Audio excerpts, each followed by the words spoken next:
Saya ditawarkan oleh PAS Kelantan. Tawarkan saya kursi paling selamat di Kelantan. Kursi paling selamat. Ada tsunami ke tak ada tsunami, menang.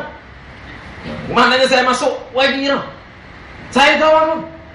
Saya minta kawan PAS tanya ke PAS Kelantan. Saya ditawarkan oleh PAS Kelantan. Bukan sekadar PAS. DAP. Memang DAP yang tawarkan. Yang tawar Lim Guan Eng. Masa itu dia belum ketua menteri lagi. Dia jumpa saya 4 mata. Saya dengan Lim Guan Eng ni ada masa kawan dulu sebenarnya. Sebab jail sama, penjara sama.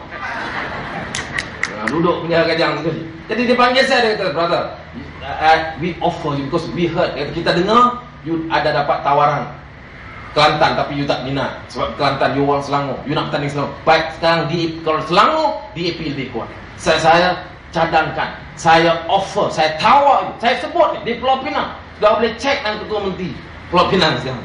Dia tanya saya, sekarang kita offer you kawasan Selangor, you pilih mana saja kawasan Parlimen DAP yang paling kuat, you ambil. Ini boleh. Itu DAP. Parti Keadilan pun ada juga. Lebih Parti Keadilan ni saya tak heran lah. Saya tahu dah siapa kepala dia. UMNO, ya kawan-kawan saya ramai. Ada juga yang tahu. Tapi saya tolak semua. Sebab apa? Sebab pada masa itu, pada ketika itu, prinsip saya ialah untuk membina NGO. Prinsip saya ialah untuk membina budaya. Sebab tu saya nak bagi tahu. Tan Sri Khalid Ibrahim, mana dia? Mana dia masa Anwar Ibrahim dalam penjara? Dia tak ada. Dia masuk Parti Keadilan masa Anwar Ibrahim keluar penjara. Dia tak ada. Mana dia masa awal pembelaan harus dibuat terhadap Anwar Ibrahim? Mana mereka? Ini yang hulu balang tempang, hulu tempang di Pulau Pinang, di Keadilan Politik Pinang, Pemuda Pulau Pinang. Mana mereka? Saya, saudara, dengan Anwar Ibrahim, saya pegang.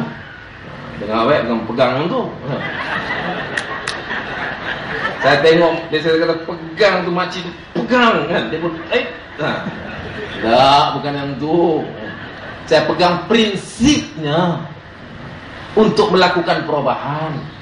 Pertemuan pertamanya di Universiti Islam Antarabangsa, tempat saya mengaji sama dengan Datuk Rizal.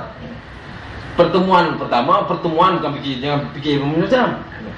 Ini bukan pertemuan di Hong Kong, di Bangkok, di Singapura, kata. Nah, ini pertemuan di Universiti Islam Antarabangsa. Masa tu kes Tun Saleh Abbas. Saya masa tu ujung-ujung lah nak habis dari UAE, Universiti Islam. Dia Presiden UAE, dia datang, kita setengah berontak kuat. Cukup marah sebab Tun Saleh ini kita kenal apa? Tun Saleh Abbas, dia ketua hakim negara pada masa itu. Dia belajar bahasa Arab.